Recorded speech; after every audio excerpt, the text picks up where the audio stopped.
유니콘 기업이 되는 것이 스타트업의 최종 목표일까요? 아니면 오래 살아남는 기업이 더 성공적인 걸까요? 오늘 에피소드에서는 최근 스타트업 생태계가 왜 성장보다 지속 가능성을 더 중요하게 보기 시작했는지 함께 살펴보겠습니다. 이 과정을 통해 지속 가능한 비즈니스 모델, 유닛 이코노믹스, 번레이트처럼 실제 비즈니스와 개발 현장에서 자주 등장하는 핵심 한국어 표현도 자연스럽게 익혀보세요. 그럼 이제 한때 수조 원의 가치를 인정받던 유니콘 기업들이 왜 좀비 기업이라는 이름 얻게 되었는지부터 이야기해 보겠습니다. 억만 달러 가치로 평가받던 스타트업들이 왜 갑자기 좀비 기업이라 불리게 됐을까요? 한때 유니콘이라 불렸던 기업들이 이제는 돈만 먹고 성장하지 못하는 존재가 되어버렸습니다. 반면에 조용히 수익을 내던 회사들은 거대한 펀딩을 의도적으로 피하고 있어요. 이 변화의 핵심에는 근본적인 철학 전환이 있습니다. 무조건 성장해서 지속 가능한 비즈니스 모델로 말이죠. 근데 이게 단순한 투자 트렌드 변화가 아닙니다. 우리가 제품을 어떻게 개발하고 확장할지에 대한 전체적인 접근 방식이 바뀌고 있어요. 실제 숫자를 보면 더 명확해집니다. 2024년 글로벌 딜 메이킹이 8년 만에 최저치를 기록했거든요. 이건 단순한 경기 침체가 아닙니다. 구조적 변화예요. 홍보했던 자본 시장에서 선택적 투자 전략으로 완전히 패러다임이 바뀐 거죠. 투자자들이 이제는 밸류에이션 인플레이션보다 지속 가능성 우선시하고 있습니다. 여러분이 지금 개발하고 있는 서비스나 제품도 이 변화의 영향을 받고 있을 가능성이 높아요. 예전에는 빨리 확장해서 시장 점유율부터 잡자였다면 이제는 어떻게 하면 건강하게 성장할 수 있을까를 먼저 고민해야 하는 시대가 온 거죠. 그럼 정확히 어떤 지표를 봐야 유니콘이 좀비가 되고 있다는 걸 알 수 있을까요? 핵심은 유닛 이코노믹스입니다. 이게 바로 회사의 건강 상태를 보여주는 가장 정직한 지표예요. 유니콘들은 종종 마이너스 유닛 이코노믹스를 보여줍니다. 쉽게 말해서 고객 한 명을 얻는데 드는 비용이 그 고객이 가져드는 수익보다 훨씬 크다는 뜻이죠. 반면 안티 유니콘들은 CAC 대비 LTV 비율을 1대5 이상 유지하고 있어요. CAC는 고객 확 한 명을 데려오는데 드는 비용이고 LTV는 그 고객이 장기적으로 회사에 벌어다 주는 총 수익이라고 이해하면 됩니다. 고객 획득 비용 1당 최소 5의 생애 가치를 만들어내는 거죠. 시장이 포화되면서 고객 획득 비용 최적화가 정말 중요해졌습니다. 더 이상 무작정 마케팅 비용 예산을 늘려서는 이전과 같은 지속 가능한 성장을 할 수가 없게 되었어요. 기술적 관점에서 보면 더 심각한 문제가 드러납니다. 높은 번 레이트와 하나의 어플리케이션을 복잡하게 구성된 모놀리스틱 아키텍처가 결합되면 기술 부채 속도가 평상시의 두세 배로 증가합니다. 여기서 치명적인 악순환이 시작돼요. 고객 혜택 비용은 계속 오르는데 수익 증가는 비례하지 않습니다. 그러면 더 많은 기능을 급하게 개발해야 하고 코드 품질은 당연하게도 떨어지고 유지 보수 비용은 기하급수적으로 늘어나죠. 결국 빠른 확장이 자산이 아닌 부채가 되는 순간이 옵니다. 이게 바로 유니콘이 좀비로 변하는 전환점이에요. 그러면 실무에서는 어떻게 이런 징조들을 알아차릴 수 있을까요? 개발팀 입장에서 보면은 신기능 배포 주기가 점점 길어지고 버그 수정에 드는 시간이 늘어나고 새로운 요구 사항에 대한 대응 속도가 떨어집니다. 비즈니스 측면에서는 마케팅 예산이 계속 늘어나는데 신규 고객 증가율은 정체되거나 감소하기 시작해요. 이럴 때 많은 회사들이 더 많은 투자를 받아서 문제를 해결하려고 합니다. 하지만 근본적인 유닛 이코노믹스 문제를 해결하지 않으면 그냥 생존 기간만 연장할 뿐이죠. 여러분 회사는 어떤가요? 혹시 이런 신호들이 보이고 있지는 않나요? 이제 완전히 다른 접근법을 택하는 회사들을 살펴볼 시간입니다. 소위 안티 유니콘이라 불리는 기업들이죠. 이들은 밸류에이션보다는 수익을 선택했어요. 그런데 놀라운 건 이들의 재무제표예요. 안티 유니콘들은 60에서 80%의 그로스 마진을 달성하고 있습니다. 월번 레이트도 5만 달러에서 20만 달러 수준을 유지하죠. 반면 유니콘들은 45에서 10% 마진에 월번 레이트가 50만 달러 이상입니다. 차이가 극명하죠? 이 숫자들이 의미하는 바는 명확합니다. 지속 가능한 비즈니스 모델을 구축한 회사들이 실제로 더 효율적으로 운영되고 있다는 거예요. 그런데 여기서 흥미로운 건 기술 아키텍처와의 연관성입니다. 안티 유니콘들은 기능을 여러 개 독립적인 서비스로 나누어 운영하는 구조인 모듈러 마이크로 서비스 아키텍처를 선호합니다. 이게 점진적인 확장을 지원하거든요. 필요한 부분만 확장하고 불필요한 리소스 낭비를 막을 수 있어요. 반대로 모든 기능을 하나의 큰 어플리케이션을 통합한 구조인 리소스가 집약적인 모놀리스틱 시스템은 피해야 합니다. 왜냐하면 전체 시스템 한 번에 확장해야 하니까 비용이 이제 기하급수적으로 늘어나는 문제점이 있거든요. 이런 아키텍처 선택이 단순히 기술적인 결정이 아니라는 걸 알 수 있어요. 비즈니스 모델과 직결된 전략적 판단인 거죠. 지속 가능한 이제 비즈니스 모델을 추구하는 회사들의 또 다른 특징이 있습니다. 기술 부채 관리에 훨씬 더 신경을 씁니다. 왜냐하면 이제 그들에게는 무한정 자금을 쏟아부을 여유가 이제는 없거든요. 그래서 처음부터 깔끔하게 만들어야 해요. 반면 좀비 유니콘들은 종종 이제 모놀리스틱 시스템을 계속 유지합니다. 리프토닝 하려면은 이제 엄청난 인프라 투자, 시간적인 투자가 필요한데 이제는 솔직하게 말해서 이제 여유도 없고 앞에서 말한 것처럼 시간도 없어요. 그래서 결국에는 나쁜 코드 위에 계속 나쁜 코드를 쌓게 되는 거죠. 이게 바로 악순환입니다. 기술 부채가 쌓일수록 새로운 기능 개발은 더 어려워지고 비용은 더 올라가고 경쟁력은 더욱더 떨어집니다. 지속 가능한 비즈니스 모델을 추구하는 회사들은 결국에는 기술 부채를 단순하게 밀어두는 것이 아니라 실제 금융 부채처럼 생각해서 적극적으로 관리하고 해결하려고 해요. 그럼 이제 엔지니어 입장에서는 어떤 선택을 해야 할까요? 먼저 여러분이 속한 회사가 어떤 방향을 추구하는지 파악해 보세요. 무조건적인 성장을 원하는 곳인지 아니면 지속 가능한 성장을 원하는 곳인지 말이에요. 만약 후자라면 아키텍처 설계할 때 확장성과 동시에 비용 효율성도 고려해야 합니다. 당장 필요하지 않은 기능은 이제 과감하게 제외하고 나중에 필요할 때 쉽게 추가할 수 있도록 설계하는 거죠. 기술 선택도 마찬가지예요. 최신 기술이라고 해서 무조건 도입하는 게 아니라 정말 비즈니스 가치를 만들어낼 수 있는지 신중하게 판단해야 합니다. 결국 좋은 엔지니어는 이제 코드만 잘 짜는 게 아니라 비즈니스를 이해하고 그에 맞는 기술적 해결책을 제시할 수 있는 사람이에요.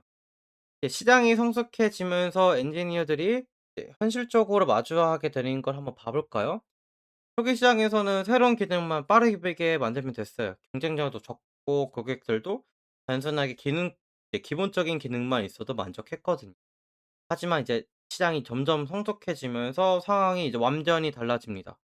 시장 집중도가 분산된 상태에서 통합된 상태로 변하면서 경쟁이 치열해지죠. 이제는 기능 확장보다는 기술적 효율성을 통해서 고객 획득 비용을 최적화해야 합니다. 같은 예산으로 더 많은 고객을 확보하려면 시스템 자체가 더 효율적이어야 한다는 뜻이에요. 여기서 기술 부채 문제가 본격적으로 전환하기 시작합니다. 시스템이 성장할수록 기술 부채가 기하급수로 쌓입니다. 특히 기존 아키텍처를 유지하면서 기능 경쟁에만 몰두하는 회사들이 그래요. 결과는 조금 처참합니다. 좀비 유니콘 시나리오에서는 엔지니어링 리소스의 40에서 60%가 단순 유지 보수에 소모됩니다. 생각해 보세요. 팀 전체 시간이 절반 이상이 이제 새로운 가치 창출이 아니라 기존 시스템을 겨우 돌아가게 하는 데 쓰인다는 거예요. 이런 상황에서 어떻게 경쟁사와 맞설 수 있겠어요? 그러면 이제 이 상황에서 많은 회사들이 딜레마에 빠집니다. 이 시스템을 완전히 재설계하자니 비용과 시간이 너무 많이 들어요. 그렇다고 현재 상태로 계속해서 가자니 점점 뒤처질 게 뻔하고요. 그래서 여기서 중요한 교훈이 나옵니다. 시장 성숙화는 우리가 예측 가능한 현상이라는 거예요. 미리 준비할 수 있다는 뜻이죠. 그래서 초기부터 모듈러 아키텍처를 고려하고 코드 품질을 유지하고 기술 부채를 정기적으로 관리하는 회사들은 시장이 성숙해져도 여전히 경쟁력을 유지할 수 있어요. 결국 미래를 내다보는 기술적 안목이 비즈니스 생존을 좌우하는 시대가 온 거죠. 그럼 실제로 이제 어떻게 대비해야 할까요? 먼저 여러분이 속한 시장의 성숙도를 파악해 보세요. 경쟁사가 몇 개나 되는지, 고객들이 어떤 기능을 당연하게 여기는지 살펴보면은 대략적인 감이 옵니다. 만약에 아직 초기 시장이라고 한다면 지금부터라도 이제 확장 가능 아키텍처를 생각해 보세요.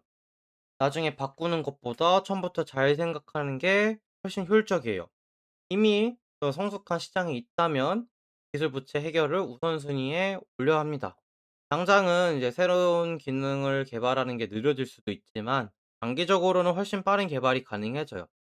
시장 성숙화는 위기이자 기회입니다. 기술적으로 잘 준비된 팀만이 이 변화를 기회로 만들 수 있어요. 이제 투자 결정에서 완전히 새로운 변수가 등장했습니다. ESG, 즉 환경, 사회, 지배구조 기준이에요.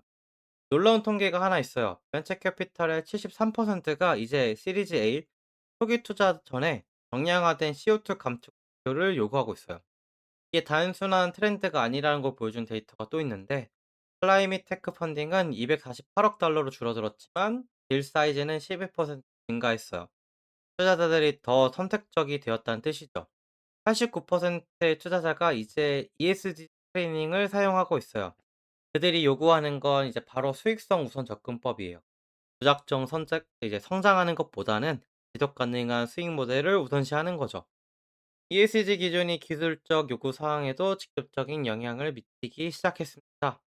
환경 지표를 추적하려면 시스템 차원에서 에너지 사용량, 서버 효율성, 데이터 센터, 탄소 배출량 등을 실시간으로 모니터링해야 돼요. 이는 이제 기존의 성능 중심 아키텍처에서 효율성 중심 아키텍처의 전환을 의미하는데, 같은 기능을 더 적은 리소스로 구현해야 하고 불필요한 연산이나 데이터 전송을 최소화해야 하죠. 결국 ESG 컴플라이언스는 우리가 코드를 어떻게 짜고 인플라를 어떻게 설계할지 영향을 미치는 거예요. 더 이상 기술과 환경이 이제 별개의 문제가 아닌 시대가 온 거죠. ESG 요구 사항은 그 수익 구조에도 이제 앞에서 얘기했던 것처럼 변화를 가져오고 있어요. 지속 가능한 회사들은 단일 고수익 성장 채널에 의존하지 않는 이제 다양한 수익원을 보여줘야 합니다. 이는 좀비 유니콘 패턴을 피하는 핵심 전략이기도 해요. 한 번에 많은 돈을 태우면서 성장하는 모델은 ESG 기준에서 지속 가능하지 않다고 판단됩니다. 대신 여러 수익원을 통해서 안정적인 현금 흐름을 만드는 것이 중요해졌어요. 기술적으로도 모듈러 시스템 설계를 요구하고 각각의 수익원을 독립적으로 확장하거나 축소할 수 있어야 하거든요. 엔지니어는 이 상황에서 어떻게 변화에 대응해야 할까요? 먼저 여러분이 개발하는 시스템 환경 영향을 측정할 수 있는 방법을 고민해 보세요. 에너지 효율성 지표를 코드 품질 지표만큼 중요하게 다뤄야 하는 시대가 왔어요. 또한 수익성 우선 접근법을 기술 설계에 반영해야 합니다. 화려한 기능보다 실제로 비즈니스 가치를 더 만들어내는 핵심 기능에 집중하고 이제 리소스 사용을 추적하는 거죠. 가장 중요한 건 장기적 관점입니다. 당장은 복잡해 보일 수 있지만 ESG 기준을 충족하는 시스템을 구축하는 회사들이 결국 더 많은 투자 기회를 얻게 될 거예요. 지속 가능한 기술 개발이 이제 선택이 아닌 필수가 된 시대에 우리가 어떻게 준비하고 있나요? 이제는 변화에 발맞춰서 이가 필요한 순간이에요. 하지만 이제 지속 가능한 성장을 선택하는 것도 이제 트레이드 오프가 있습니다. 모든 게 잔빛빛은 아니거든요. 우리가 이제 캐시플로우 포지티브를 달성하려면, 그러니까 즉 12에서 24개월 내에 달성하려면 100에서 100% 이상의 급성장 목표와는 이제 완전히 다른 기술적 선택을 해야 합니다.